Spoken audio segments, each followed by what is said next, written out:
किसी इंसान में इतनी हिम्मत नहीं है कि तुम्हें चिढ़ाए। अगर लोग तुम्हें चिढ़ाते हैं तो उसके लिए भी सिर्फ तुम ही जिम्मेदार हो, क्योंकि तुमने लगातार अपने मन को ये समझा दिया है कि तुम कमजोर इंसान हो। तुम हर किसी से दब जाते हो। तुम्हें झुकाना आसान है, तुम्हें दबाना आसान है। तुम्हारे अंदर कॉन्फिडेंस नहीं है, और वही जो तुम्हारा आंतरिक मन है वो तुम्हें बाहरी दुनिया में लोगों के सामने वैसे ही रखता है जैसा तुमने अपने बारे में सोचा है। तुम जैसा अपने बारे में सोचोगे लोग तुम्हारे साथ वैसा व्यवहार करना शुरू कर देंगे। अगर लोग तुम्हें इज्जत नहीं करते हैं तो उसके लिए भी तुम ही जिम्मेदार हो, क्योंकि अपने दिमाग की गलत ट्रेनिंग की वजह से तुमने लगातार अपने आप को भटकाया है। तुमने अपने दिमाग को हर बार ये समझाया कि तुम कमजोर हो। अब तुम मुझे बताओ कि कमजोर इंसान की दुनिया कैसे इज्जत करेगी? तुम्हारी जो अपने बारे में राय है, जो तुम्हारी सेल्फ इमेज है ना, वो सही होनी बहुत जरूरी है।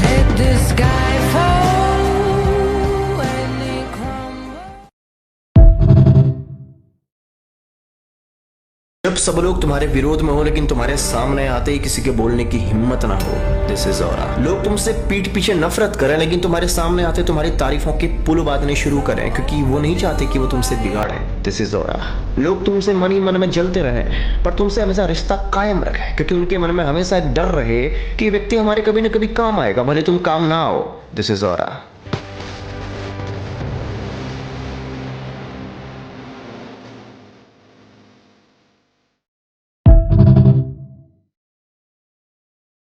इस इंसान का अपना खुद का एक ऑरा होता है। उसकी बस एक नजर काफी होती है दुश्मन को पूरी तरह मार देने के लिए। उसका दुश्मन उसके पीठ पीछे भले ही कितनी प्लानिंग करे पर उसके सामने आते ही कुछ बोल नहीं पाता। जब उसकी नजरें उसके दुश्मन की नजरों से मिलती हैं उसकी जबान लड़खड़ाने लग जाती है। पता है क्यों?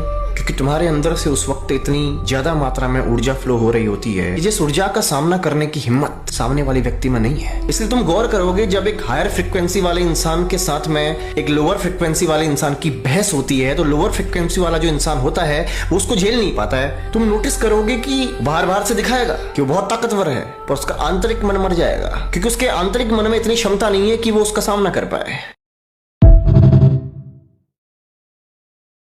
तुम्हारे दिमाग की तरंग जिस इंसान से मिलेगी तुम वैसे ही बनोगे। और तुम्हें अगर ये बात हल्की लग रही है तो हल्की बात नहीं है। तुम्हारे जीवन में आज जो भी व्यक्ति है ना, तुम जरा गौर करोगे तो वो तुम्हारी ही तो परछाई है, क्योंकि तुम लगातार जिस व्यक्ति के संपर्क में रहते हो धीरे धीरे तुम भी वैसे ही होते चले जाते हो। इस प्रोसेस को रोक पाने का कोई उपाय नहीं है। तुम जिसके करीब ज्यादा रहोगे तुम वैसे हो जाओगे। तुम अपने अनुभव से देख लो, तुम्हारा दोस्त ठीक ठीक जैसा सोचता है तुम भी वैसे ही सोचते हो। वो जैसी बातें करता है तुम भी वैसी बातें करते हो, तभी तो वो तुम्हारा दोस्त है।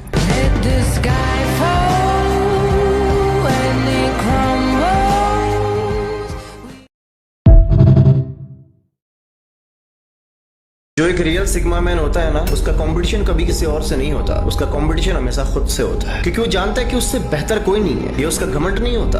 कई लोगों को लगता है कि उसका घमंड है, ये उसका ईगो है। नहीं, ये उस सबकॉन्शियस ब्रेन की ट्रेनिंग है जो उसने लगातार अपने ब्रेन की प्रोग्रामिंग करी है। तो उसका ब्रेन उससे हमेशा कहता है कि वो बेस्ट है। उसका फोकस कभी किसी को हराने पे नहीं होता। उसका फोकस सिर्फ इस बात पे होता है कि वो कैसे जीते। उसके रिश्ते बहुत कम होते हैं। उसकी दोस्ती बहुत लोगों से नहीं होगी। कुछ गिने चुने लोग ही उसके खास हो पाएंगे। इसका कारण ये होता है कि वो लोगों को सिर्फ उनकी बॉडी लैंग्वेज देख के ही पहचानना शुरू कर देता है। तो लोग उसके सामने फेक नहीं बन पाते। बन भी पाते हैं तो 1 दिन 2 दिन 3 दिन, क्योंकि चौथे दिन वो समझ जाता है।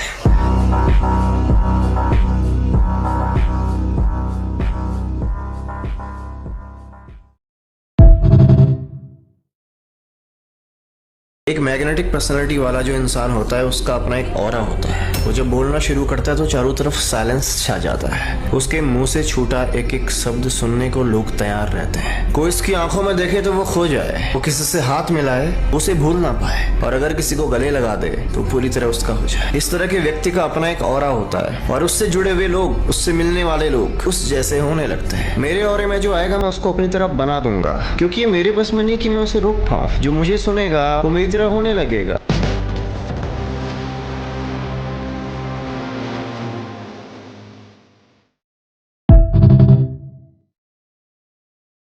तुम्हारे पास पैसा नहीं है चलेगा, तुम्हारे हालात खराब है चलेगा, तुम गरीब हो चलेगा, तुम्हारी सोच नहीं मरनी चाहिए। जिस दिन सोच मर गई ना उस दिन दिमाग में कामयाबी के आइडियाज पनपने भी बंद हो जाएंगे। स्टक हो जाएगा, दिमाग बंद हो जाएगा, बिल्कुल जड़ता आ जाएगी। उसके बाद विकास नहीं हो पाएगा। तो यहाँ से अपने को मत मरने देना।